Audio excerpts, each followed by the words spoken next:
Nang marinig nila Omar ang sinabi ng kanyang ama, agad din naman nilang tinungo ang kanilang pinagpapahingahan para matulog. Maging si Balong noon ay hindi na nakasagot, gawa ng alam niya sa kanyang sarili na naalimpungatan lamang ang kanyang kaibigan.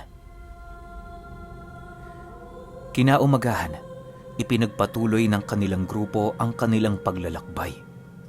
Nang madapo na sila sa pang-apat na baryo na siyang huling kanilang daraanan, napagpasyahan nila doong magpahinga upang mapaghandaan ang mga susunod na kaganapan.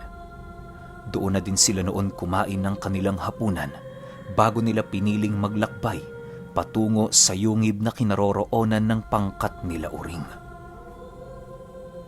Habang nasa kasagsagan sila ng paglalakad, panay naman ang kanilang pagmamasid sa buong paligid. Napapansin na nila noon ang mabilisang paglamig sa lugar na para bang meron doong isang dambuhalang yelo ang unti-unting natutunaw.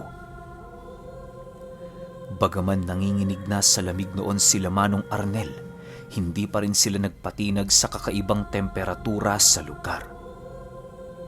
Ilang minuto pa ang lumipas, bigla naman silang nakasilay ng grupo ng mga tikbalang na nagsitakbuhan sa paligid na para bang merong humahabol sa mga ito.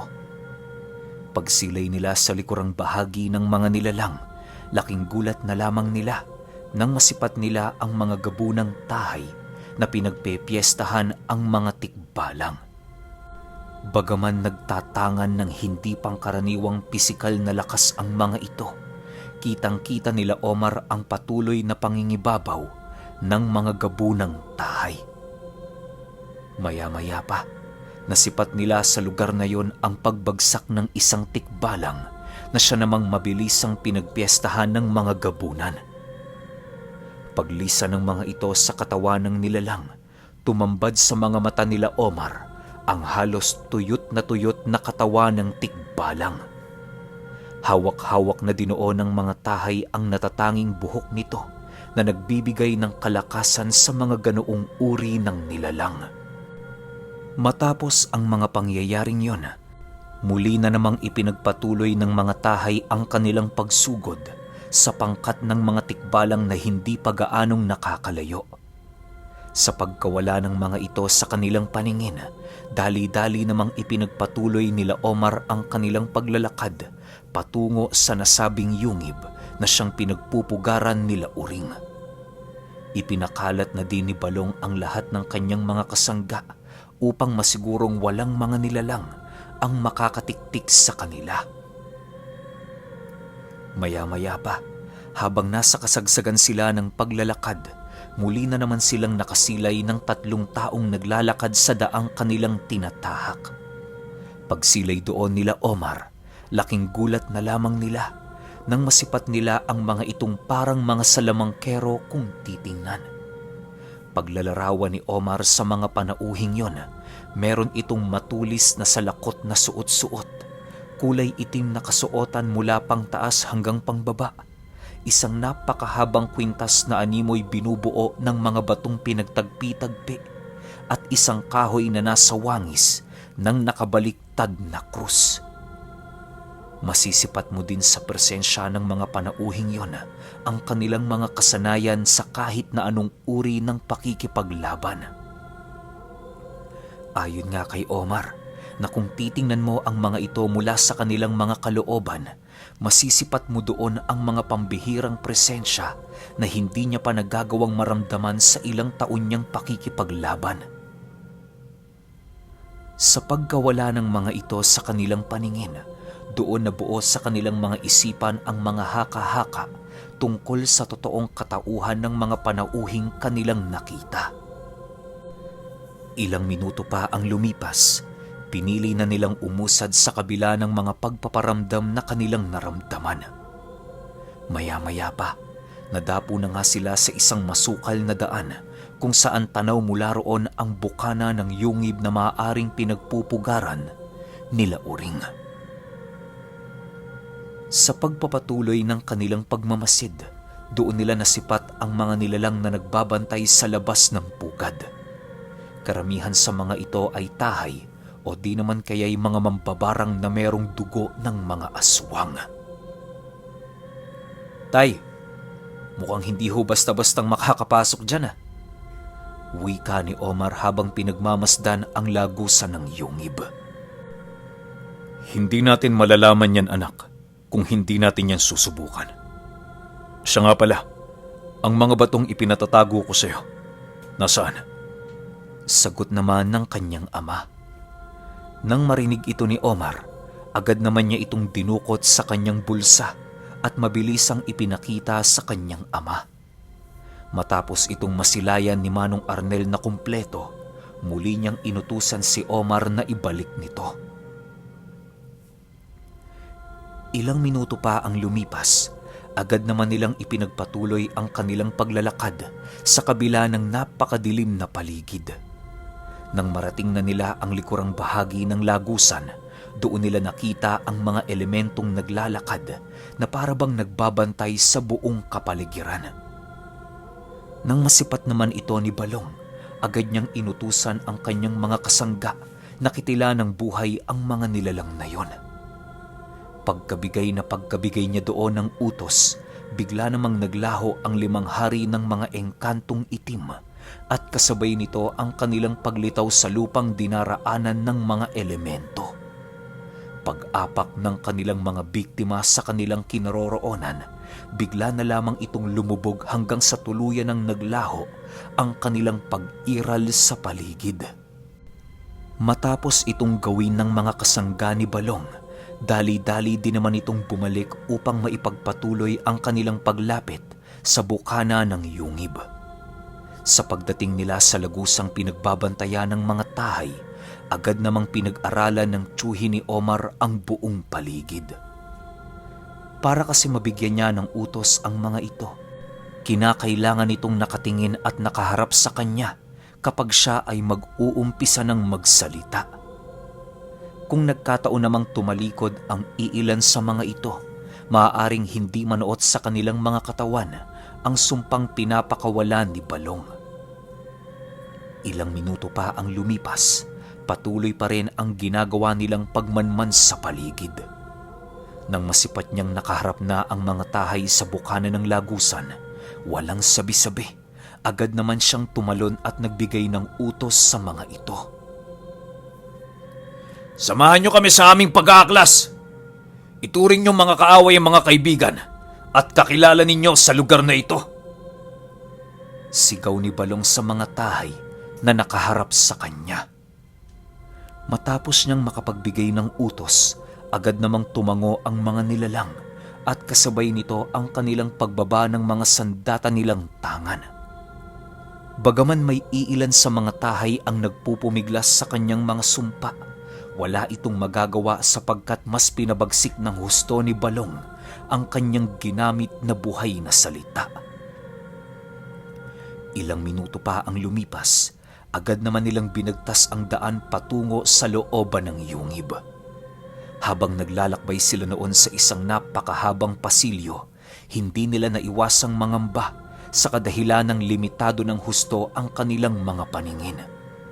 Hindi rin nila napapakinabangan ang kanilang pakiramdam dahil tila ba may kung anong nilalang ang nagpupumigil sa kakayahan nilang yon.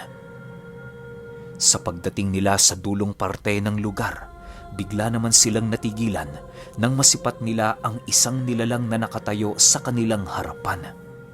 Meron itong daladalang sulo at nababalot ng itim na kasuotan ang kanyang buong katawan.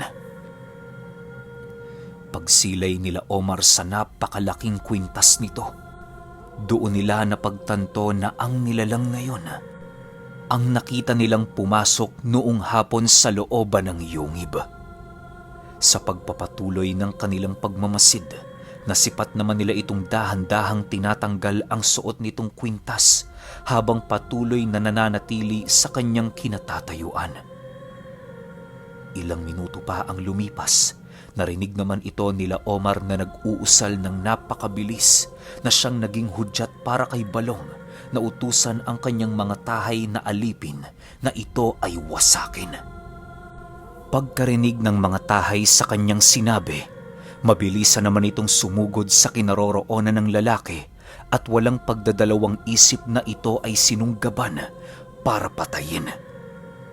Ngunit bago pa man nila noon mapangibabawan sa pisikal na lakas ang nilalang na yon, laking gulat na lamang nila Balong nang masipat nila ang mga tahay na merong tumagos na isang napakatulis na bagay sa kanilang mga katawan. Kisap mata lang din noon ang dumaan ng bigla itong maglaho na siya namang labis na ikinagulat nila Balong. Pagbagsak ng mga katawan ng mga gabunang tahay, bigla naman nilang nasipat ang paglakad papalapit ng lalaki habang dahan-dahang namumula ang mga mata nito. Ipinag-uutos sa akin ni Panginoong Uring na hanggang dito na lamang kayo.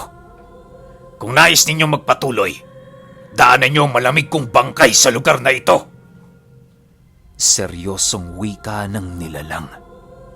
Nang marinig naman nila Balong ang sinabi nito, pinili nilang magsawalang imik upang maiging mapakiramdaman ang susunod na gagawin ng nilalang. Maya-maya pa, agad naman nilang dinukot ang kanilang mga tabak nang masipat nila ang nilalang na pinapaikot sa ere ang kanyang kwintas habang mabilisang nag-uusal. Matapos niyang gawin ang bagay na yon, mabilisan niyang winasak ang hawak-hawak niyang kwintas at kasabay nito ang pagpulupot niya sa mga bato na nagsisilbing palawit nito. Habang pinagmamasdan yon nila Omar, gulat na gulat sila noon sa kadahilanang sa bawat paghawak ng lalaking yon sa mga batong nalaglag sa lupa, umuusok ang buong palad nito na para bang nasusunog. Matapos itong gawin ng lalaki, bigla naman itong ibinuka ng napakalaki ang kanyang bunganga at dali-daling nilulon ang mga batong kanyang nakuha. Ilang minuto pa ang lumipas, doon na ito dahan-dahang napaluhod sa lupa habang patuloy na ibinabaon ang mga kamay sa bawat bato at buhanging naroon sa lugar. Maigi naman itong pinagmamasdan nila Omar nang sa gayoy magawa nilang maunawaan ang ginagawa ng nilalang. Sa pagpapatuloy ng kanilang pagmamasid, doon na nila nasilayan ang paglitaw ng isang makapanibagong nilalang na umusbong sa katawan at kaanyuan ng lalaki. Pagkapunit-punit noon ng damit nito, tumambad sa kanilang mga mata ang dalawang pakpak na parehong-pareho sa pakpak ng isang uwak.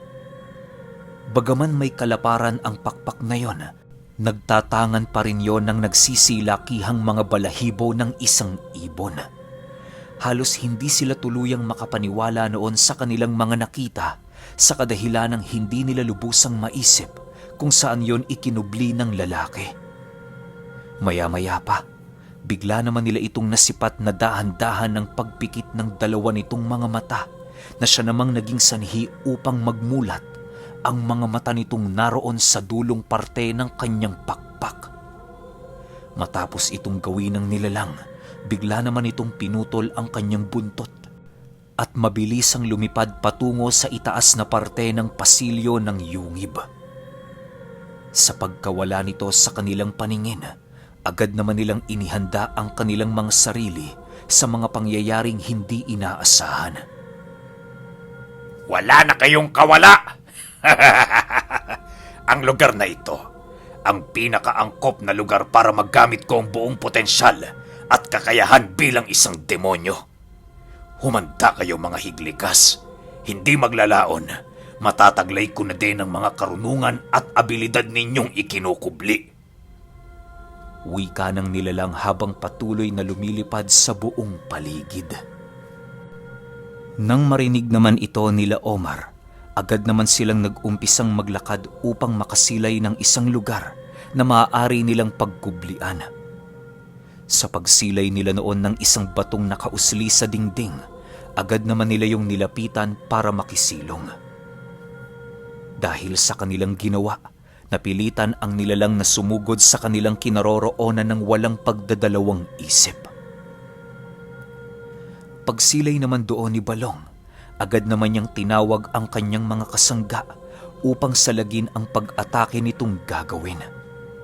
Sa paglapit nito sa kanila, mabilis na naman yung sinalubong ni Manong Arnel na siya namang hindi natunugan ng nilalang. Pagtama ng napakalakas na pagsapak ng ama noon ni Omar, agad namang bumulusok ang lalaking yon sa isang dingding, di kalayuan sa kanilang kinatatayuan. Nang akmang babangon pa ito, bigla naman yung pinaikutan ng 5 hari ng engkanto at walang pagdadalawang isip na hinagisan ng isang espiritual na kadena. Dahil sa kanilang ginawa, tuluyan na nilang nadakip ang nilalang na siya namang labis na ikinatuwa nila Omar. Ngunit, nang akmang itatayo na yon ng 5 hari ng mga engkanto, agad naman silang napaatras sa tabi nito nang masipat nilang dahan-dahang natutunaw ang mga kadenang kanilang ginamit. Ilang minuto pa ang lumipas, tuluyan na ngang nalusaw ang kadenang yon at kasabay nito ang pag-atungal ng nilalang na napakalakas, hudyat ng kanyang pagtawag sa mga tahay at iba pa niyang mga kasama. Matapos niyang gawin ang bagay na yon, bigla namang nakarinig sila Omar ng mga pagsisigawan na nanggagaling sa loob ng yungib. Sinasabi ko sa inyo, huli na ang lahat para sa inyong 3. Anong magagawa ng 3 higlikas sa hukbo ng mga demonyo?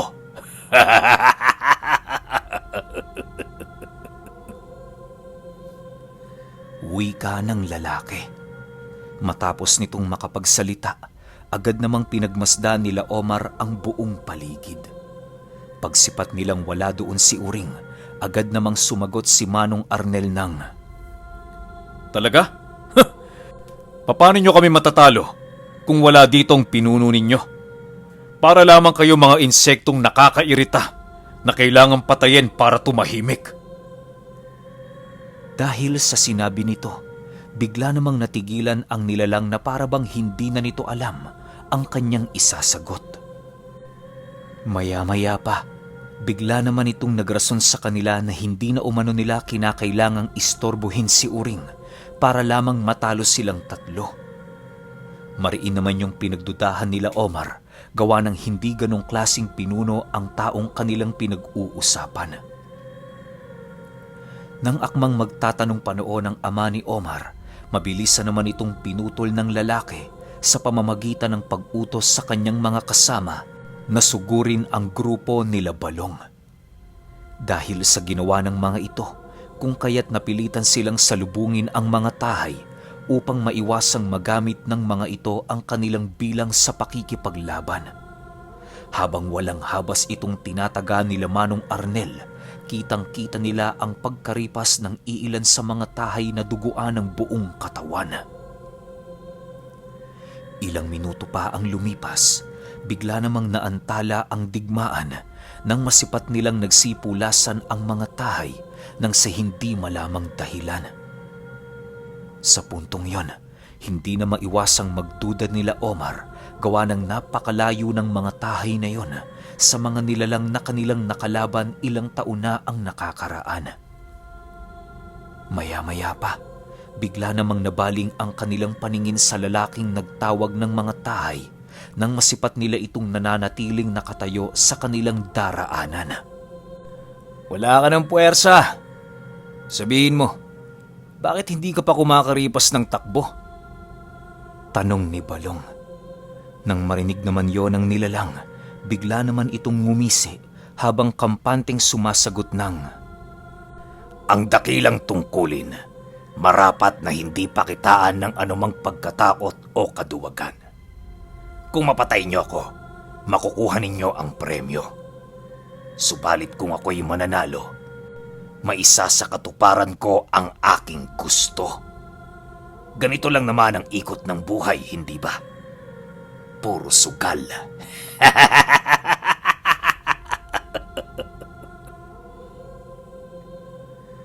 Matapos makapagsalita ng nilalang, mabilisan yung lumipad patungo sa bubunga ng pasilyo. Nang makita naman ni Omar ang ginawa nito, agad naman niya noong hinawakan ng kanyang mutya ng palay habang taimtim na nag-uusal. Dahil sa siya ang dalubhasa sa kanilang tatlo noon pagdating sa karunungan ng mga pamako, kung kaya't ibinigay na ng kanyang ama at tiyuhin ang pagkakataong yon para matalo ang nilalang. Habang iniipon noon ni Omar ang kanyang mga usal sa kamao, panay naman ang pag-iistorbo sa kanya noon ng kanyang tiyuhin sa kadahilan ng kitang-kita nila ang pagsilitawan ng maiitim na patalim sa itaas ng pasilyo kung saan naroon ang lalaki. Maya-maya pa, bigla namang bumulusok ang nilalang na yon patungo sa kanilang kinaroroonan kasama ang napakaraming mga tinik na siyang ikinabahala ni Balong. Alam niya kasi noon sa kanyang sarili na wala silang mapagtataguan sa ganoong uri ng pag-atake. Pagmulat naman ng mga mata noon ni Omar, bigla naman itong ibinuka ang kanyang palad at kasabay nito ang paglitaw ng dambuhalang gabay ng mutya ng palay. Mabilisan itong sinalag ang lahat ng pag-atake ng nilalang na siya namang dali-daling naglaho sa kawalan. Matapos ang mga pangyayaring yon, bigla namang bumagsak ang lalaki sa lupa habang dahan-dahang bumabaon sa kanyang katawan ang mga pamakong pinakawalan ni Omar. Sa pagbalik ng katahimikan sa buong paligid, tanging ang naririnig na lamang nilang tatlo ay ang pagpupumiglas ng lalaki sa kanyang kinalagpakan. Sabihin mo, Ginoo, nasaan ang pangkat ni Uring? Bakit wala sila rito? Wika ni Omar paglapit niya sa lalaki. Nang marinig naman ng lalaki ang kanyang sinabi, agad naman itong nanumbalik sa kanyang orihinal na anyo habang sumasagot ng, Bakit? Anong gagawin mo sa kanilang pangkat? Huwag ka nang umasang malalaman mo ang kinaroroonan nila, sapagkat hindi ako aamin kahit anuman ang gawin ninyo sa akin. Matapos nitong makapagsalita, agad namang dinukot ni Manong Arnel ang kanyang tabak at walang pagdadalawang isip na kinalas sa lalaking yon ang kanyang dalawang binti at kamay. Matapos niya itong gawin, bigla namang nagsisisigaw ang lalaki dahil sa sakit na kanyang nadarama. Sa susunod na hindi ka pa umamin, ulo mo ang kakalasin ko sa iyong katawan. Mamili ka. Aamin ka o mauuna ka sa kanila? Wika ni Manong Arnel. Nang marinig naman ito ng lalaki, wala na itong nagawa kundi ang sumigaw ng sumigaw habang patuloy na ninanamnam ang katawan niyang tinanggalan ng mga galamay. Ilang minuto pa ang lumipas, bigla namang nabaling ang kanilang atensyon noon kay Balong nang masipat nila itong kumuha ng isang napakaitim na langis at dali-daling ipinainom sa lalaki. Matapos niyang gawin ang bagay na yon, agad naman niya itong binulungan ng, Ipagtapat mo na ang lahat. Matapos niyang mabitawan ang mga kataga, bigla namang lumiyad-liyad ang lalaki hanggang sa dumating ang puntong animoy mababali na ang kanyang gulugod. Maya-maya pa, bigla naman yung kumalma at kasabay nito ang pagbula ng kanyang bunganga at ang pagdilat ng kanyang mga mata. Huwag ka nang manlaban. Sabihin mo na ang lahat ng nalalaman mo. Papahirapan mo lang ang sarili mo kung patuloy mong kukontrahin ang utos ko. Dagdag pa ni Balong. Nang marinig naman ito ng lalaki, bigla naman itong tumingin sa kanya habang mabilisang sumasagot ng, Patay na ang katawan nila Uring. Matagal na.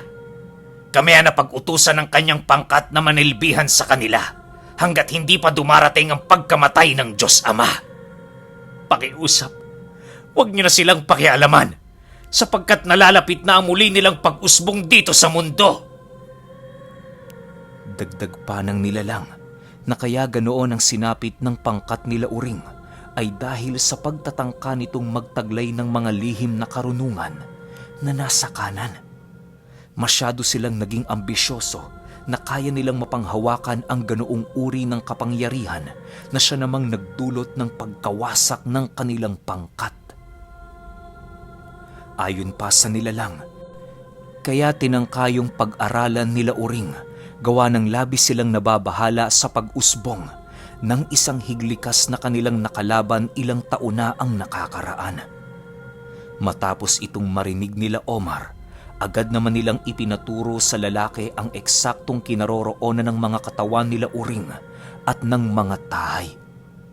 Pagturo nito sa kanila, agad naman nila itong pinuntahan ng walang pagdadalawang isip. Habang nasa kasagsagan sila ng paglalakad, napapansin na nila noong papaliit ng papaliit ang lagusang kanilang dinaraanan. Ilang minuto pa ang lumipas, narating na nila ang isang pasilyo kung saan bumungad sa kanila ang higaang nakapaikot sa himlayan ni Uring. Paglapit nila rito, napansin nilang dahan-dahan ng naaagnas ang mga katawan ng mga tahay sa kabila ng paghinga nito ng normal. Sa pagpapatuloy ng kanilang pagmamasid, doon nila nasipat ang mga mutya nitong nakalapat sa kanilang mga dibdib na siyang pumipigil sa kanilang mga kaluluwa na makalabas. Nasipat din nila noon ang 7 uri ng mga buhay na mutya sa higaan ni Uring na parabang isang kasangkapan sa muli niyang pagkabuhay. Dahil sa mga nakita noon nila Omar, agad naman nilang sinunog ang buong lugar at kasabay nito ang pagkuha nila ng mga mutya na pinaghirapang kunin ng mga tagasunod ng isang demonyong higlikas. Habang lumalakas noon ang apoy sa pasilyo, kitang-kita naman nila ang pagsigawan ng mga kaluluwa ng mga ito habang patuloy na kumakawala sa kanilang mga bangkay. Ilang minuto pa ang lumipas, agad naman silang umalis sa lugar nang masipat nila ang pagkapal ng itim na usok na mabilisang binabalot ang paligid. Bago nila tuluyang nilisan ng pasilyo, napagpasyahan naman ni Manong Arnel na kunin ang lalaking pinutulan niya ng binti at paa at walang pagdadalawang isip na itinapon sa nagngangalit na apoy. Sa paglabas nila ng yungib, doon nila tuluyang napagtanto na kaya pala naghahanap sila Uring ng mutya dahil sa kanilang pagnanais na muling mabuhay sa mundo. Bagaman hindi alam nila Omar ang totoong nangyari sa grupo nito, naging masaya na lang sila kahit papaano sa kadahilanang tuluyan na nilang natuldukan ang paghahari ni Uring na isa ding kauri nila na higlikas.